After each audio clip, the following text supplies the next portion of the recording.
if that's what you really love to do, if this is what you want to do, you just make it. You just do it. You just force yourself. And you just get in a place where, and like I said, have a lot of paintings before you actually make the jump. And solid, good paintings. And just, if that's what you want to do, you just make it work. Welcome to the BoldBrush Show, where we believe that fortune favors a bold brush. My name is Laura Bayer, and I'm your host. For those of you who are new to the podcast, we are a podcast that covers art marketing techniques and all sorts of business tips, specifically to help artists learn to better sell their work. We interview artists at all stages of their careers, as well as others who are in careers tied to the art world in order to hear their advice and insights. For our first episode of the year, we sat down with Romona Youngquist, an artist who describes herself as a lifelong country girl and homebody whose deepest desire has always been to paint the rural surroundings she loves, often within a 20-mile radius of her home. She recalls recognizing her calling as an artist as early as age 4 or 5, and later feeling that oil paint was her true medium after experimenting with watercolor and acrylics in college. She also tells us about how throughout her life she held a series of unconventional jobs, but always returned to nostalgic rural landscapes, eventually realizing she could not keep a normal job and had to make art her livelihood. Romona explains that her paintings are driven by intuition, memory, and emotion, rather than strict realism.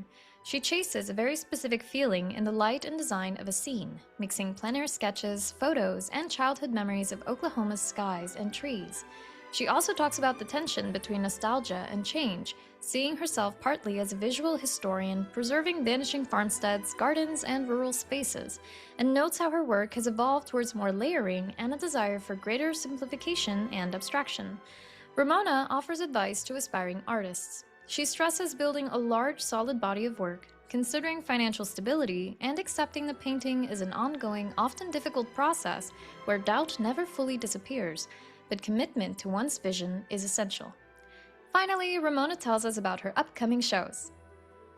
Welcome, Romona, to the BoldBrush Show. How are you today? Good. How about you? I'm doing great. I am so excited to talk to you because you and I could literally talk for hours and hours and hours. And of course, I have invited you because your work is so beautiful.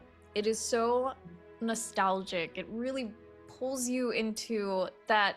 If anyone has, grown up at a farm or grown up in a rural area, you can really feel like you're sitting in the grass and you're observing this beautiful landscape that you wish you could stay in forever. And I think that's one of the main things that really pulled me to your work. So I'm so excited to have you for that reason. Oh, thank you. You're welcome. But before we talk about more of your beautiful work, do you mind telling us a bit about who you are and what you do? Well, I'm just a country girl. Actually, I feel like I just grew up kind of a feral kid, and all I have really ever wanted to do is paint my surroundings and um and relay what I see to other people. That I used to get mad because people wouldn't pay attention to what I'm looking at, and that's part of the reason why I paint. So yeah, and I'm very much a stay home. I used to say I have a mild case of agoraphobia, but my my neighbor goes, I had to look that word up, and isn't that actually what we used to call homebodies? I go, oh yeah, that's right. I forgot about that. So yeah. So where were we going with that? Oh man. Well, I mean, it makes sense to be a homebody when home is a beautiful place that you want Yes. to just look at all day. I mean, I'm also a bit of a homebody. And I think there's also a natural inclination as an artist, kind of like how you were saying, where it's almost like the way that we perceive the world sometimes can be so specific. Like, oh, don't you see the light falling on the tip of that tree? Or don't you Right. see just the way that I don't know, the ground is glittering with the snow? All of these very specific things that I can definitely see that you capture in your work. So I understand the frustration of your child self being like, but don't you see? You know? Yeah, it's like I couldn't share. I had nobody to share that with. It seemed like I felt very lonely in my little bubble of prettiness in my head. Yes. And yeah, and so speaking of, being a homebody, I actually like to paint very close to home too. I'd say 20 miles radius, but Russell Chatham was very into that too. He painted, and he's one of the first landscape painters that I go, I studied him. I just loved his work. And I have a story too, maybe later on when I finally got to meet him. It was so funny. But anyway, I paint very local, and it's so cute now because around town people will go, I just saw Ramona painting when I was going down the road. So it's like, oh my God, this is working. Aw. So yeah.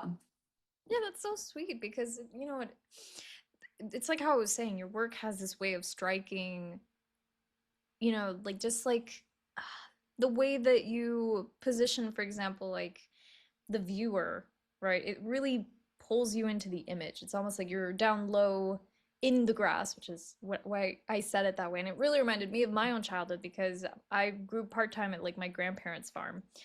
And it was one of Mm. my favorite things to, see the sunlight on the side of the house and you're sitting away from it and you're, looking at the little grasshoppers hopping around or hearing the birds or seeing the breeze, it's really nice to hear like from other people like, oh, I saw Ramona painting, right? And it's like you could see it in real life and you can see the actual painting too, like what you're trying to capture. And I think that's really beautiful. And besides that, though, I'm also really curious to know, since it seems like you've had this tendency since you were young, when would you say that you began to follow the path of the artist? Well, I mean, a lot of people know this story. I like to tell it because it's true. But I knew when I was like 4 and 5, I think it was, I was at a preschool type set, or not a kind of a, yeah, preschool type setting. And the teacher had us drawing. And so I drew this rooster, and she came up to me, which I'm sure she did every single kid. But she held up my rooster and she goes, look at this rooster. It's just amazing what she did. And she goes, she's an artist. I go, oh, I'm an artist. And it's like, because I remember the feeling when I was also doing the drawing, how much I loved it. I was so happy and so calm. And, and, that was the first person that really recognized, well, I thought maybe she did, but like I said, she did everybody else, I'm sure. But from then on, it's like deep down, I knew that's what it was that I wanted to be. Yeah. Yeah, I think I have heard a lot of artists have their own like moments kind of like that. It's usually in childhood where they will say something similar, like, "Oh, it's this moment and that moment." But I love that yours is a rooster. And guess what? Oh, I still have my chickens that I love. oh, My of chicken course. cup. That's adorable. Yeah, no, it's I think that makes a lot of sense too, and it makes sense with like the type of sort of homey, rustic feeling that you get from your work. So I think that's really wonderful. And the fact that you're so young, and then that also makes me wonder, because you've had quite a bit of an interesting timeline in your life with becoming an artist and all, the different things you've done. Um, when would you say that you started really painting work for yourself, or do you find that you were always, even as child, teenager, young adult, adulthood, like were you always painting, or was it something that you kind of stopped and then went back into? Well, I drew all the time, and you hear that a lot about artists. Um, I didn't really. grow up having materials. So I used my pencil until I got, I mean, in high school, we had the art class, which of course, is my favorite class. I was always in there. And, and our art teacher he was pretty good with the basics. And so, Pixie. And so, I was introduced to that. And, I didn't really know, I hadn't been to museums and I hadn't really seen real art until I went to college to escape my little town. So I shouldn't have been college material, but I went and took some art classes and stuff. And then I really got to use materials in painting. And I was doing watercolor and acrylics, and those were okay. But it's like I felt there was this thing I needed to do, but none of that I wasn't getting there until I was introduced to oils. And it was like, oh my God, it was life changing. It was like, this is my soul thing. I love it so much. And so I've been doing that ever since. Or I don't know where we're going with that either. Well, just, if you kept painting or drawing. Yeah. Oh, Yeah. so and really in my 20s, mid 20s, I was in this little gallery up in Alaska, and I was doing not Alaska scenes. I was doing, my nostalgic stuff that I love to do. Oh my God, those were popular. And it was like, this is what I want to do. This is what I love to do. And so I just kept doing that. And that's when I go, okay, I can't really have a normal job because I I just can't hold down a job. I would get fired from anything because I'm just not a good employee. So I go, I have to figure out how to make this work. There's no two ways around it. So I just work my butt off, and I still do, and just made it work. Yeah. Oh man, I am so curious to know about these jobs. If you don't mind telling us, just like a few of those jobs that you think were, I guess, like the funniest or strangest ones that you tried out while you were making things work. Well, when I was going to college, and that was another thing, I had to make it work. I got a job. There was a new country bar, and I got a job as their boot shine girl. Oh. This was a whole new thing. And so I had to learn how to shine shoes. This was Fresno, California. And so I went downtown and found this shoe shiner and kind of shadowed him for a while. That's awesome. And I even learned how to crack, everything. So I would shine boots, and then went up in Juneau, up in Alaska. I go, I hate jobs. I hate real jobs. And so I decided I was going to have a vending cart. So I had lived in Philadelphia a little bit too, and so I I made Philly cheesesteaks in Juneau, Alaska, and I know there's some other weird jobs too. I've had so many weird jobs, but things that aren't normal. Yes. Yeah. And I think that so lines up with, I think, a lot of like just like the type of mentality we have as artists, right? We're not looking for, I feel like we look for something that's interesting and strange usually, like it's like, huh, that looks kind of fun. I kind of want to try that. Um, because I can relate to that with the types of jobs that I've had as well. This being one of those jobs where it's like, oh, this is fun. I get to talk to really cool artists. Yeah. Yeah, and it's a bit unconventional because it's not something you hear about very often. But I think that lines up No. so well with your character. Just yeah, I was a shoe shiner. Wow. Did that help with your painting skills? No, I made good money. I, I yeah. When people still use shoe shiners. I don't know if that's You know, still a they're thing. boot, but this was Oh, boot shining oh, that's in a even. country bar Oh no, with never a mind. skimpy That's little totally. outfit, Yeah. Oh, okay. Wow. There you go. That rhinestones, works. and all that stuff. And then actually doing a really good job shining shoes Heck or yeah. boots. Yes.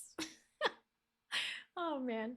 So that also leads me to my next question because it's very clear that obviously these jobs were really just a means to an end, right? Mhm. When did you realize, okay, this is my calling. Being an artist is my calling. When was that moment for you? Well, to realize that it was my calling was probably in my 20s. That's when, I mean, I didn't want to do a real job. Mhm. I go this, and it's most, I wouldn't say self-taught. I didn't go to art school. I I basically learned the skills by when I got older and I figured out, oh my God, all these wonderful painters out there. And I used to take the Richard Schmidt landscape book. This was in my early 20s from the library. Oh my God. I checked that book out so many times. I mean, and then I actually didn't give didn't put it back in the library one time, and my friend took it. So it's missing. I'm sorry. Oh. Yeah, it's missing. And but I don't have it. And but Mhm. I paid for the book because anyway, um and so where was I going with that one? Oh, self-taught calling. Oh yes, I mean, and so I just figured, I go, this is a calling. This wasn't anything else. I mean, and intuitively, I knew from when I was little, this was what I want. This was what I meant to be. There's nothing else except for maybe baking, but I mean, anybody can bake. But this is what I'm supposed to be doing. I've always known that. And I never really deviated from that idea. And I just felt like there was something, and so much of what I do is intuitive. I really don't know what the hell I'm doing half the time, more than half the time. And people, that's why I can't, I would never teach. How can I teach other people to do what I have no idea what I'm doing? Right? Oh, I And love so, that. yeah, so I believe it's a calling, and I love that. You know, Yeah. it's comforting to know that it's something in me. So Yeah. Yeah, no, totally. And I think I love that you mentioned the intuitive part, because I think it's one of those things that isn't mentioned very much, actually, now that I think about it, when it comes to being an artist or a painter, even though it's almost too obvious. Maybe it's so obvious it's not mentioned. Just having that intuition of about it. And I've heard other artists similar to you also mention like, oh, I just, move around, for example, with composition, I just move stuff around until it feels right. Right. And I think mhm, that's like, yeah, that's intuition telling you like this is how things are gonna look the best. mhm. Um, do you find that in your process that's like one of the things that you do, or what's your artistic process like when you find, a scene that you really want to paint? And that's interesting you asked that because I was just thinking about that. It's a feeling, and I probably everybody has it. I guess I see a scene, I go by, hundreds of times, and of course it's the light that hits it, but it's a feeling that I get, kind of, it's just such a strong feeling. It's like, that I've got it. That is what I'm looking for. I mean, I have to put that down. And then it in a painting, because it's just making me feel like it needs to be done. And so I try to keep that feeling. And I think the big part is design. And that's why I sometimes I don't even feel like I'm a real artist, because I just, it's like it's a design and how I feel, and it's in my head, and I don't know how I'm going to do it. And there's a lot of mistakes, and I do a lot of uh, different crazy things to get that feeling on the canvas. And sometimes these big paintings, that's why I like to do the big paintings, because I you get more feeling from them, and you feel like that. I want people to feel what that feeling is when I see that scene. I don't know how to explain it otherwise. Yeah. No, I think that makes perfect sense because I can relate to that. And maybe you might relate to what I'm about to say, which is like, it's kind of like when you enter a room and the light is coming in a particular way in a particular season. And then if you imagine that the room were in a different direction, the feeling is totally different, you know? Oh, Yeah. So I think I can definitely relate to that if that's the case. But yeah, do you find that the image that really captures you, do you think, or do you find that there's a story attached to it that you create in your mind, or is it just wordless? totally, totally. It's a story of, um, and it mostly comes back to that 4 and 5 again. 4 or 5, growing up in Oklahoma, in this rural, just little town. I mean, dirt roads and stuff. And and I would just stand in the road and watch the trees and the sky against the trees. And it's like, I that's what it is to me. It's just that place, or that garden. It's like, oh, walking through that garden, kind of like what you said, sitting in the grass and observing. Because I don't think a lot of people do that anymore. But walking through in my eyes this beautiful place, and I just want to hold it in time. A place that used to be, but maybe isn't there anymore. There's all kinds of stories. That old lady made this garden. And it's still, some of the plants are still there, but they're not doing well, but they're still there, hanging on to what, she had, you know. Yeah, it also reminds me a bit of like the as time goes on and you move to a new place or you leave a place and you realize that, kind of like you said, that place no longer exists. So even if, or it still exists, but even if you go back, it's no longer how it used to be. And it Mhm. feels like some distant sort of location that is no longer reachable. And it's kind of, I think that's maybe also why your work feels nostalgic. It's that feeling of like not being able to return to this physical location any longer. So it's more of a place that lives in your mind or in your heart or in your memories, that you can close your eyes and you're there again, but you wish you were physically there again. Yeah. Yeah. What's funny about that Mm. is I was on Google Earth, and I go, I wonder what it looks like. Does it look the same? And the place was very depressed, in this little Oklahoma town. And it was the same.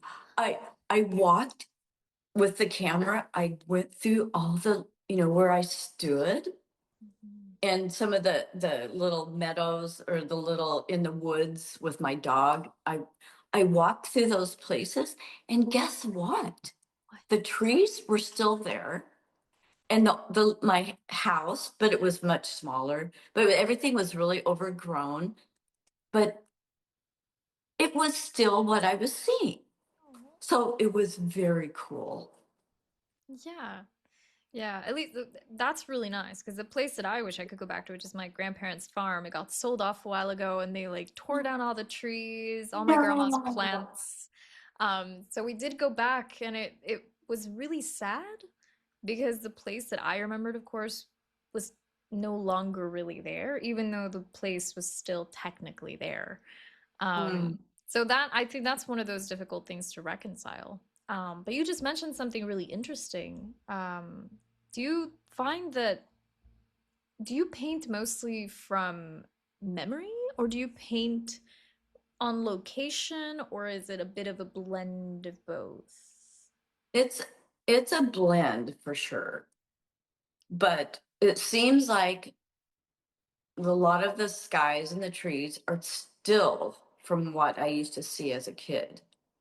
And you can see that in some of my stormy scenes. It's all of what I saw. But I also use them, I used to paint outside a lot more, and that's actually one of my the best teacher was Mother Nature. I swear. She's hard. She's really hard. But that was how I really learned. But yeah, it's definitely a mixture. Hmm. So do you go like on location and like if you painted from life, right, you would probably take like little painting notes, or do you take mostly pictures? What's that intuitive process like for you? I like to paint little little sketches. Uh, just for me, I do they're they're mostly information. Mhm. Like my planner work is nothing that I strive to actually finish. I've got so many, but I reuse them. I go through and it's like, okay, yeah, that's what that looked like. Plus photographs, drawings, memory. Mm. And so I use it all. Whatever gets me a painting. It's Yes. all game. Yes, and gets you that feeling, that vibe Mhm. again of that story. Um, yeah, that's awesome. And then when when did you realize like, okay, I'm gonna quit all my really crazy funky jobs and I'm just gonna focus on painting? What was that moment like for you? The best. But it was very scary. And, but it was also a transition too, because it seemed the more I sold, the less I thought about, you know, having to do something else. And so, but it also, having when the kid, we had the kids and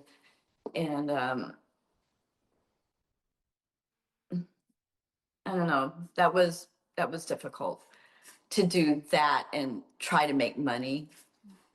But that's all I did. I mean, that's all I do. So I just made it a point I have to do it. I have to make it work. And a lot of, especially female painters, I think find that. Yeah. Yeah, I mean, balancing we all the yeah.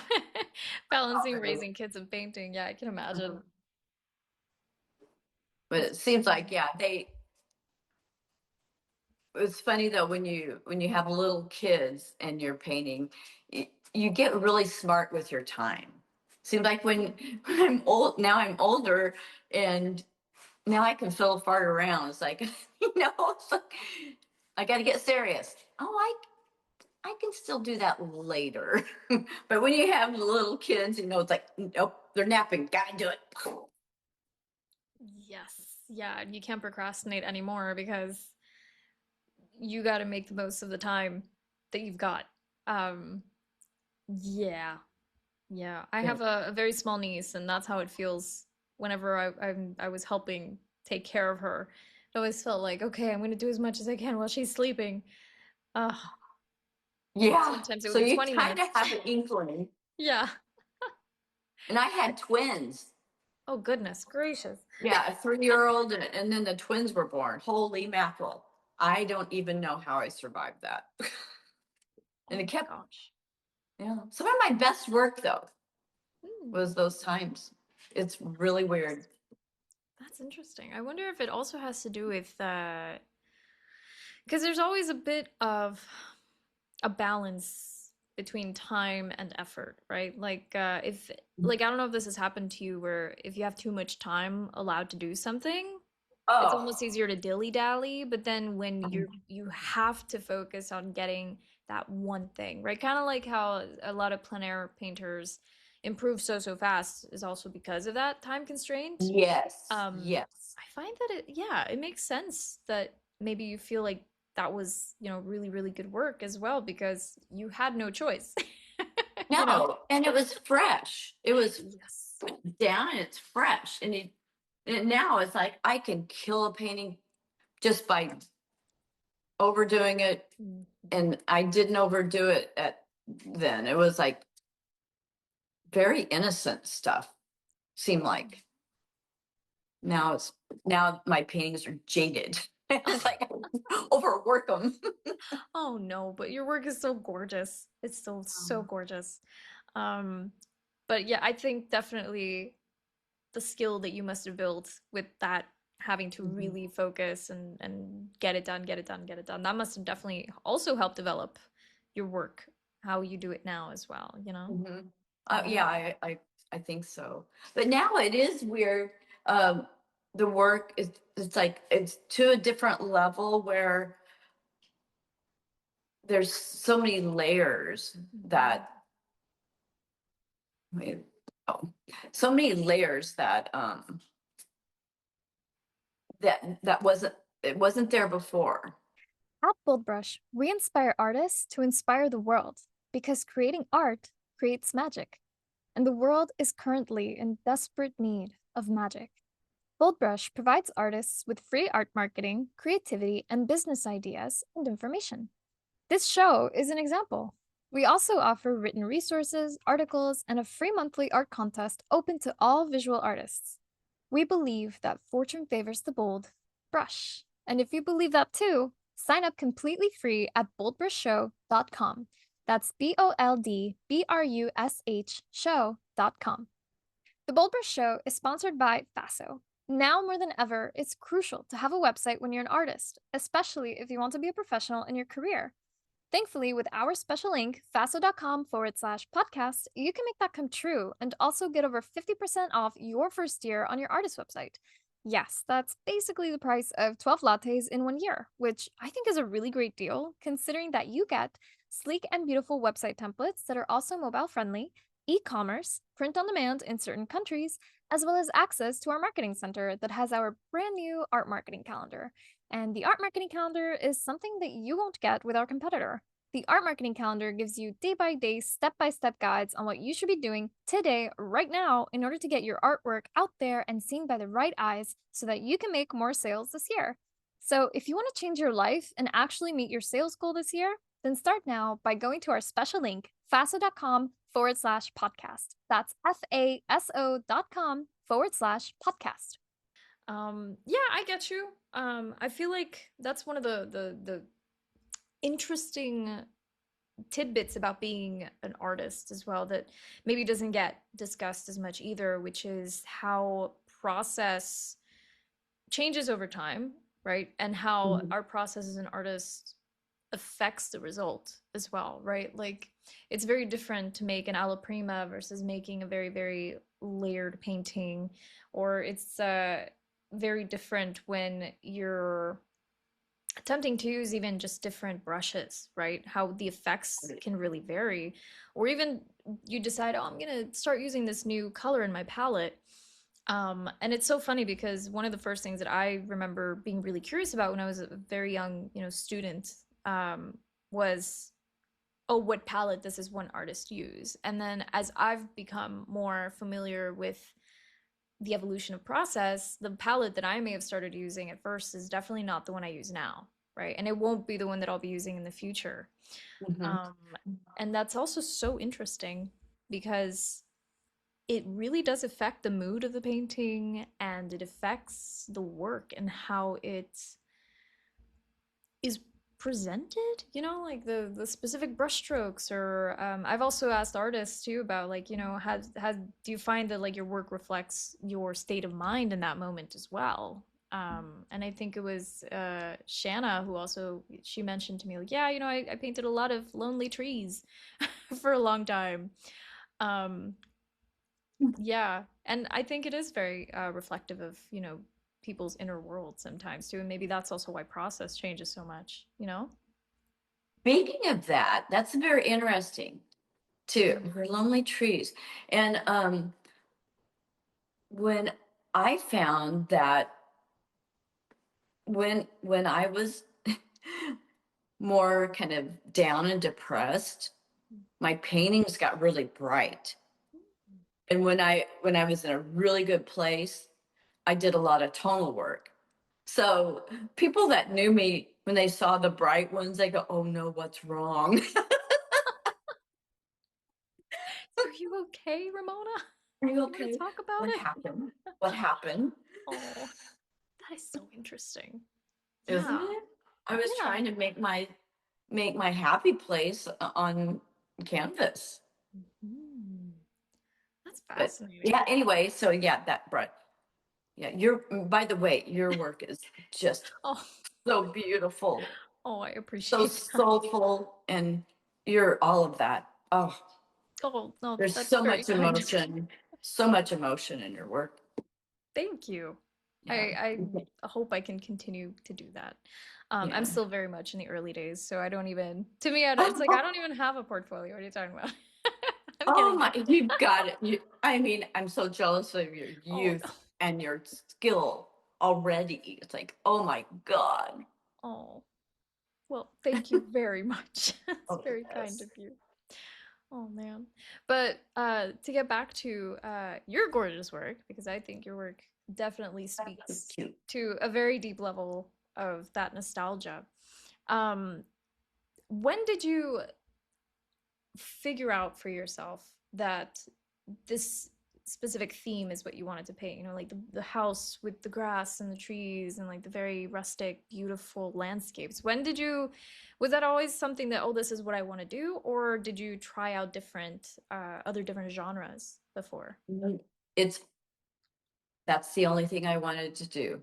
I had I admire people that do, portraits and the figure and but it's the only thing I wanted to do is I don't even want to do street scenes.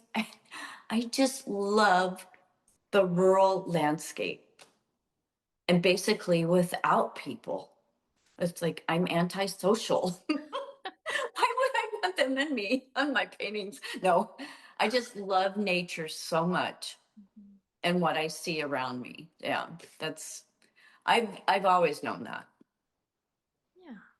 That's so interesting because that kind of reminds me of what we mentioned earlier about feeling alone in your way of seeing things and like Mhm. seeing a very specific beauty that maybe the people around you didn't capture. And I find that that's, if anything, that is what it feels like, you know, by you saying, oh, I don't paint people in my work. It's like, yeah, I understand that. Maybe you still feel that sort of loneliness in your vision, in the way that you perceive the world, because you find that other people don't understand it, or maybe didn't when you were a kid.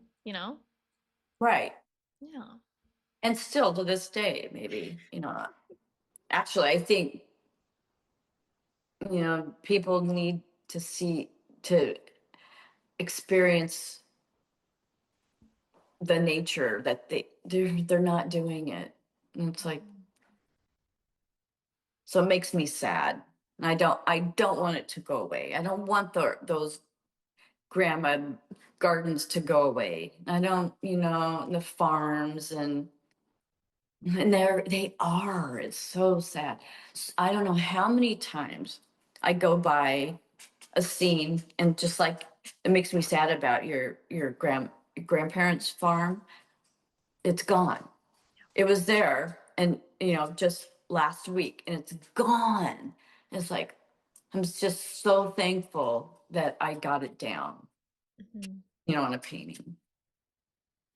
And Yeah. Yeah, it's it's like it's part of it being a historian in a way. Artists are historians. yes. Yeah. Yeah, I mean, they were the original capturers of history as well, until the camera, of course, rolled along. But yeah, totally. And also, I think in many senses, right? Because there are the different types of painting that I like to refer to, because there's like the fully expressive type where everything comes from, the artist's mind, and then of course there's like the straight up like Audubon Society, like we are just painting Oh, this very biographical in this very biographical way, which again, nothing wrong with the spectrum, right? There's room for right. everyone. And then of course like there's artists like you who are capturing of course this location, but you're also capturing your story of it, right? Your own perception of it, Hmm. without being, like the overly Audubon or the leaning completely towards expression only. It's very Hmm. much like this is how I perceive this beauty in this one place and the way that I remember it, right? Yeah, right. But the funny thing is, though, I've known this for about 5 years or more. I don't know, something like that. That there's a transition happening where I want them more simplified. It's just like I'm not getting it. It's like I don't know how to explain it, but almost more of a abstract feel to it. More feeling than anything. Yes. Yeah. I just want to capture is some kind of a challenge that I'm trying to do with myself, and I don't even know what it is. Which is basically how I've been going by the seat of my pants the whole dang time. Oh man, I love that. But I was about to say, like, well, if you don't know how you're or what you're doing, then you're on the right track, Ramona. That's how Circle you work. back to that. Yes. Yes. I'd Yes, like to you're on the say right that. track. I Yes. am on the right track, whatever that might be. Yeah, and you know what? I'm noticing more and more, at least for me with my own work, that the harder it is to figure it out, the more important it is to do it. It's like it's almost like having a pebble in your shoe where Mm-hmm. like you just can't ignore it. Like it's something that like the more Mm-hmm. difficult and the less you understand it, the more I feel like the more obsessed at least I become with trying to figure it out, try to do it anyway. Um and it's I think also that the more you do work, kind of like how you mentioned, like very abstract, very mental, like from memory type of work, I think Mm-hmm. that's the hardest work. Oh, It is totally. so hard. It is so hard. And that's one of the reasons why it's so important to do it, right? But it's so hard to figure out when you don't know what it is. It is. But that's And it's the it's fun just part. like it's so there's so many ruined paintings. I've been ruining so many. That's why it's taken me so long. Everybody's so mad at me. But I get to the point where they're really pretty. Like a God dang, it's too damn pretty. And I just F it up. Oh. But sometimes then it's like, oh, okay. I like that now. I like it. Mhm. And then I start anyway, it's such a process. It's so interesting. It is. Yeah. Yeah, because I find that, I mean, when you paint from strictly from reality, right? Strictly from life, it's very different from painting in that mixed sort of way where it's reality slash memory, which I feel like it's, since it's what you do, like you would definitely understand how what I was trying to describe about the difficulty of it, to try to make it work. Because, like Mhm. you're saying, there's so many mistakes that happen, and it's so experimental in a lot of ways because you gotta Yeah. put it in a way that makes sense. And it's Yes. almost like trying to paint a scene from a dream where Yeah. it makes sense in your dream. We're like, yeah, totally, that guy could totally have 7 fingers. Um, and then you try to recreate it on a canvas, and it's so hard Yeah. because it doesn't actually make sense in the dream That's vision. yeah. Mhm. That's how I always have to look at the painting. Does it make sense to Mhm. somebody viewing this? Does this make sense? And so, yeah. So Oh, that's a good point. But it doesn't have to make sense. Yes, exactly. I it mean, does. if it's pretty and if it gets the point across, that's also what really matters. Because in the end, I mean, I've seen so many paintings that, like, from a distance, they look exactly as they're supposed to, but if you really get close to it, the brushstrokes are so abstract. It's just Yeah. it's literally splotches sometimes, or just I little love scrapes. that. Oh, Yes, just I love it. layers. That's Yeah. it. Interesting. That's what I want, not just pretty. I want it to be interesting to see up close. What is going on in there? What kind of angst was coming through that, Is that's the fun part to me. And then when you get back, it's like, oh, it's making sense now. So you can have it all. Yes.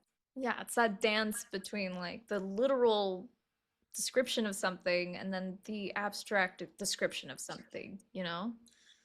It's really And then it's like, how, when do you know it's finished? aha. When you're in the process of all of this stuff, how do you know to finish it? Mhm. Yeah.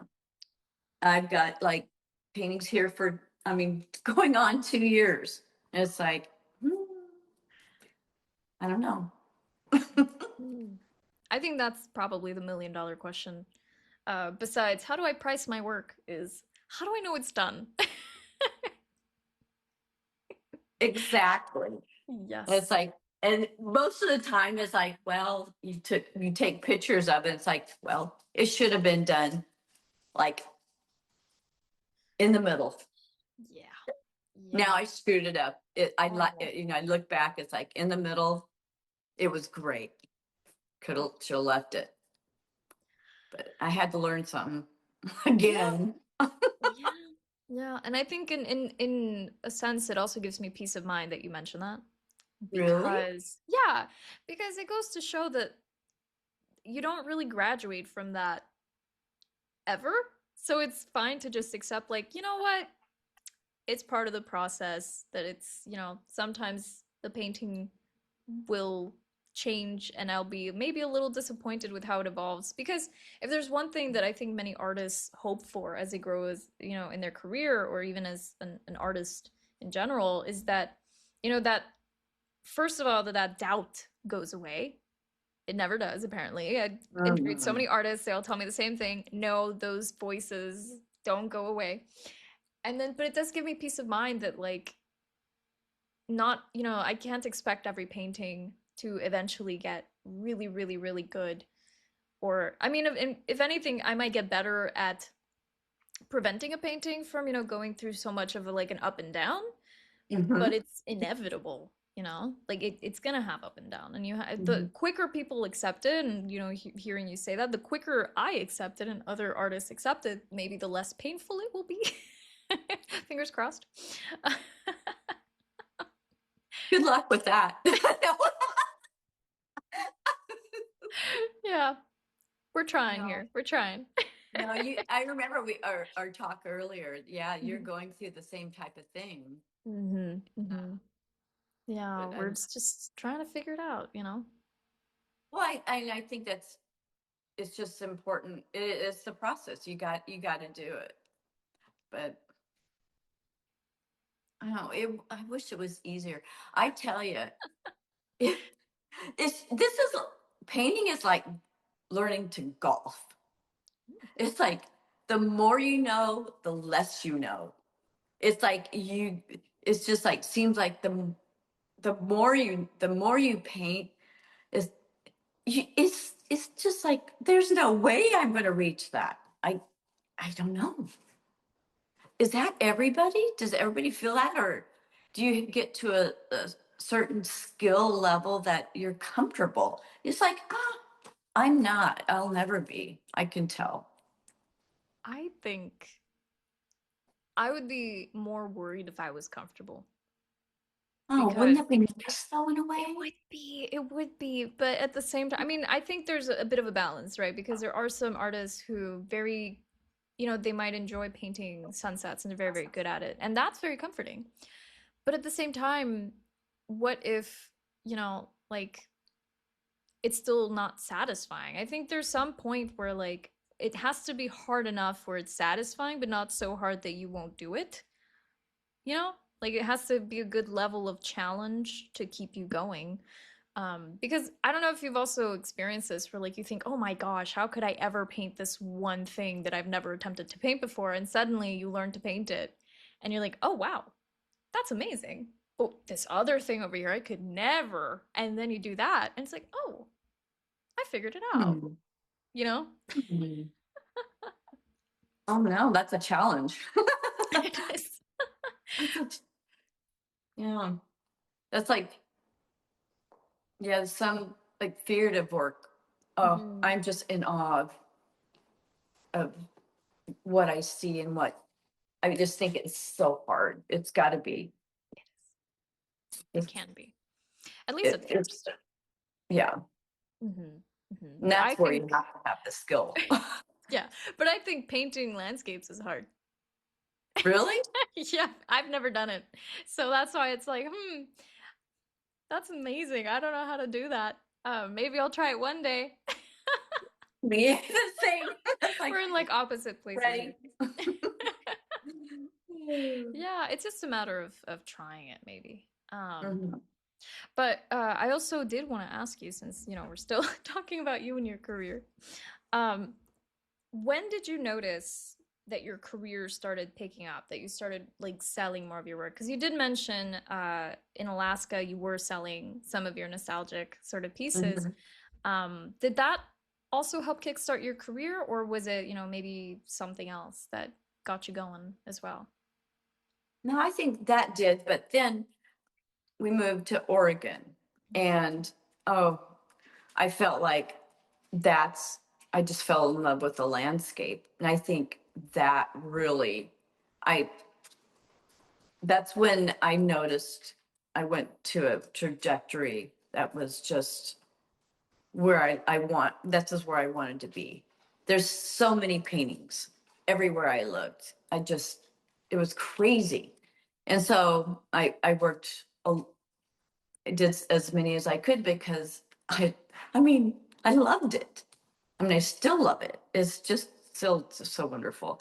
But I was in a gallery. I got into a really good gallery. It's called Lawrence Gallery. Back in the day, it was the gallery of the valley here, and I sold really well, and I'm so thankful for that. And that that really got me going. Mm. And and then in Arizona, an artist kind of told me about. I mean, he mentioned his gallery that I mean, about my work or something, and that really got me going because I got into that gallery, and that was probably the biggest jump. And so Nice. That's I'm awesome. thankful. Yep. Yeah.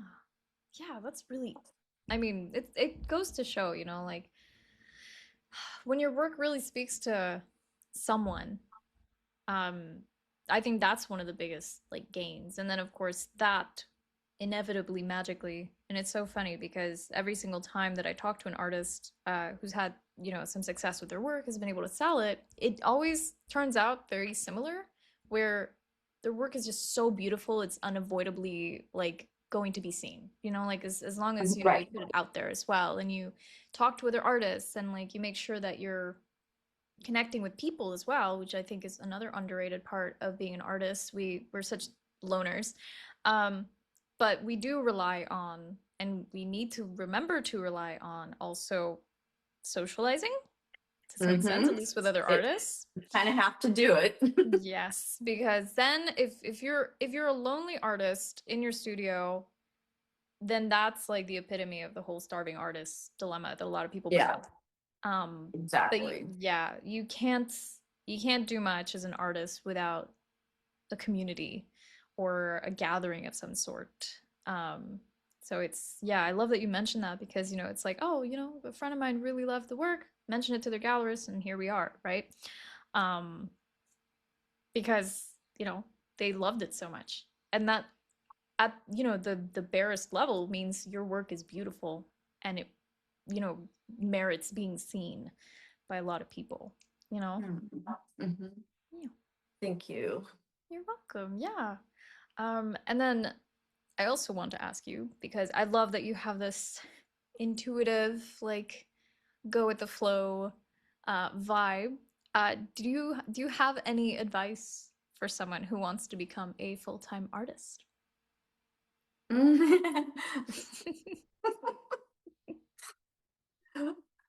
Ew. Well, I actually would tell them to just go outside and paint as much as you can before you be. I would say, okay, get a big body of work ready. I mean, huge. And you have a backup because you never know. But it's so hard. I think, like I said, the more I know is such a struggle that it's daunting. And I'm afraid if I gave somebody advice, I'd scare them off. But no, I would say, you know, if that's what you really love to do, if this is what you want to do, you just make it. You just do it. You just force yourself. And you just get in a place where, and like I said, have a lot of paintings before you actually make the jump, and solid, good paintings. And just, if that's what you want to do, you just make it work. Yes. I like that. I think that's excellent advice. Because you can't really do much with I guess undeveloped work. You know, like and I am guilty of that when I was, you know, in my early days as an artist. It's so easy to be like, okay, this is how you can do it, and this is, you know, I just do this and do that and talk to that guy, and then it's like, wait, but like, am I even painting what I like? Am I even Yes. painting what makes me happy? And then of course suddenly you get this dip where like, oh my gosh, I'm depressed, but I'm doing the career I wanted, which is being an artist. What's going on? And it's like, yeah, I'm not pursuing my vision anymore. I'm pursuing like the either the dollar sign or The the market. Yeah. outside, exactly, or like the outside sort of approval, right? Because it isn't Right. necessarily like for me, it isn't really like the oh yeah, like this person's amazing. It's more like oh their work is nice, right? It's like the that approval part, which is I think why a Yeah. lot of artists also seek out you know improving their technique so much. But I mean technique could never ever replace having that vision. You know, you can have all the Exactly. technique in the world, but it will never necessarily give your art a soul, you know? I like that. You know, you have to make sure you have that vision before you really make, you know, you do this. You got to have that vision. I mean, you know, a lot. And another part of me says, to knowing what I know now, if you're able to have another career, which I didn't, obviously, um, if you really love painting and you have a vision, maybe do it on spare time. Maybe not make it a career. Maybe, but then I don't know. That's another aspect of it, because sometimes when it gets so hard, it can be a love-hate relationship. So No, I totally agree. I totally agree because especially with the state of the world right now, where it feels very unstable in a lot of ways, economically, yeah, all of these things, it is good to have something to fall back on. yeah, Because if there's one thing that will make you hate your work fast, it's the fact that if you don't have like a solid financial base to work from, you'll end up hating it to some extent. Kind of like how you just said that love hate. It's like, oh, this is supposed to be exactly. what I love. You want to, and to protect the love you have for this Hmm. skill, right? This thing that is okay if it's a hobby, right? I think that's one of those things that some people, they want to monetize all their hobbies, and it's like you don't have to, just Yeah, enjoy it, right? yeah, It is. I think it's very pragmatic to consider that aspect. Like it's nice to imagine a utopia where it could be done and it can, uh, but it has so many ups and downs, and now we're, again, unstable yeah. in an unstable moment of time. I'm so tired of being in like I unstable know. times. Aren't we all? Yes, Oh my God. that it is good to have something else going on, Yeah. to protect that love. It'll be hard, but hey, at least you get to still experience, creating something without that economic pressure, without the fear Yeah. of, oh my gosh, my lights are gonna get turned off, or what am I Yeah. gonna eat next month? You can't eat paint, you know. Well, Mm, yeah, I think it is much harder right now. I mm, think being a young artist it would be so hard to do it right now. And yeah, and that love hate thing. And once you're on survival mode, oh, yeah. sometimes you can't do your best work that way. Mhm. Sometimes you can. Some people are forced. I mean, I've always been on survival mode. So what am I to talk?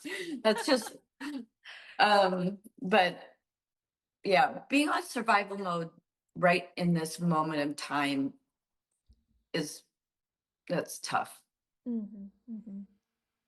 Yeah. And Yeah. I would definitely tell somebody, you get a young, anybody that says, I really want to do this, and I goes, how many paintings do you have? It's like, nope, you got to have way more than that. So that's my advice. There we go. Yes, absolutely. Body of work. Yeah, and I think the other thing that goes along with that, having that body of work, is also you give yourself the time to experiment as much as you can. Yeah. Because Yeah. later on, if you're working with a gallery, because I have heard, it's funny, I have heard artists also say, like, enjoy being anonymous for a while, for as long as you Yeah. can when you're an early artist, because suddenly when you start, getting more known, the market starts to also demand back from you. Um, Yes. yeah, And then there's a judgment. You can't deviate. exactly. And It's then hard it's to like, deviate. oh, yes. Yep. Yeah, those are the tough parts. Also, I just remembered you didn't tell us about when you met this artist who was the landscape artist that you looked up to. I think his Mhm. name was Russell. Oh, yeah. Yes. That's right. Russell Chatham. Yes. Yes. Uh, oh, yeah. I I bought his book. I mean, I his book is in tatters now. Oh. But anyway, he's a much loved, and he died, not too long. Kind of, I don't know how long it's been. But anyway, so he's just my idol. And I was in Sun Valley, and he was actually there in a show. It was a fly fish show. It's like, oh my God, Russell Chatham is right here. And there's a show tonight, and I'm going. And so I go, and there he is. It's like in his work. And it's like, I was starstruck. And finally I go up to him and it's like, okay, what do I ask him? And it's stupid me. I go, what's your palette? Like, duh. I was like, he was like, what a stupid thing. But he was so kind. And he was so funny. He has this crooked nose and he's tall. And he looked at me and he goes, my advice is, you have 6 colors on your palette, basic colors, and more than that, if you have more than that, you're effed. Oh, wow. It's like, oh my God, that was the best advice I've ever had. It's like every time I wanted to go and get all these beautiful colors, I I start putting them on my palette. It's like, oh, Russell said, you're effed if you put more. And so I really tried to keep it to a minimum. And it's just it's been great. So I love that. I got to meet him and I knew that foul language kept on. I mean, I think to some extent he's definitely right. I know obviously there are a lot of artists out there who have different numbers Oh of paints on yeah. the palette, but there is, I think the reason he must have said that too is because it's so much easier to harmonize a smaller palette than it is a very extended palette. Um, I am I'm a limited palette person, so I have 4, and I'm pretty good. I might extend to 6 now, just because Ooh, it's into don't do smooth. 7. No. You're effed. Does white No. count? Yeah, no. But yeah, it's certainly much easier to harmonize a smaller palette than a larger one, unless you know how to Yeah. handle all of that Well, because it can he be was basically yeah. talking, a new artist, somebody that's Yeah, not skilled. Somebody that's skilled, you can do what you for want, sure. but Oh yeah, for sure. I think limited palette is the best to start with, like because of that, because it's the shiny new object thing where it's like, oh, and that color's so pretty. But yeah, so I recently got myself some ultramarine violet to play around with because it's the really nice thing about starting with that limited palette when you're the beginner, and even later on when you're still an expert, playing with limited palette, is that you get such a great base to start with, and then with the ultramarine violet, it's like, okay, I already know what I'm doing, and I can intuitively understand where to start Mhm. peppering it in, or play around with it, experiment with it, and with more knowledge on me than like if I was just a beginner wanting to play with all the colors. Right. Exactly. Yes. That I want to try that though. That sounds very interesting. Yeah, yeah, because it's a really nice transparent. Like it would be very pretty. I tried it for a glaze and it was very, very pretty. So, Yeah, that's what I'm thinking. Yeah. girl, so a Mhm. nice sunset. Mm-hmm. Yeah. Yes. But yeah, so do you mind telling us if you have any upcoming shows, exhibitions, fun stuff that you got going on that you'd like to promote? Oh, yes. I have the Art Elements local gallery that I'll be in August. That's going to be my big focus right now. And then Wild Women of the West, we have, let's see, that I'm a part of. Shanna's a part of it. There's 9 of us really wild painters. No, we're not wild. It's just wild women, paint the West. And so we get together and that's really fun. And we're doing in oh heck. Anyway, that one is in September. I have to get back to you on that one. See, I knew I would space something out because it's the end of the deal here. And I'm going to Scotland to paint next year with the group, and that's exciting because I'm leaving home. That's not in my 20-mile surrounding area. So what will happen to me? I don't know. But yeah, and um, new stuff all the time on my website, romonayoungquist.com. And see what else. Now I'm just this year I'm just focusing on really on that art elements show. And whatever happens, happens. I'm just doing a lot of experimentation. And, but thank you so much for having me.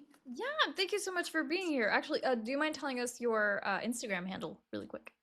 Oh, Romona Youngquist. Perfect. That's easy. Yeah, yeah, But that's yeah, easy. yeah, but it was awesome to have you on. I think, this is one of those conversations that definitely hits deep in terms of being an artist and trying to figure stuff out. So I appreciate having you on.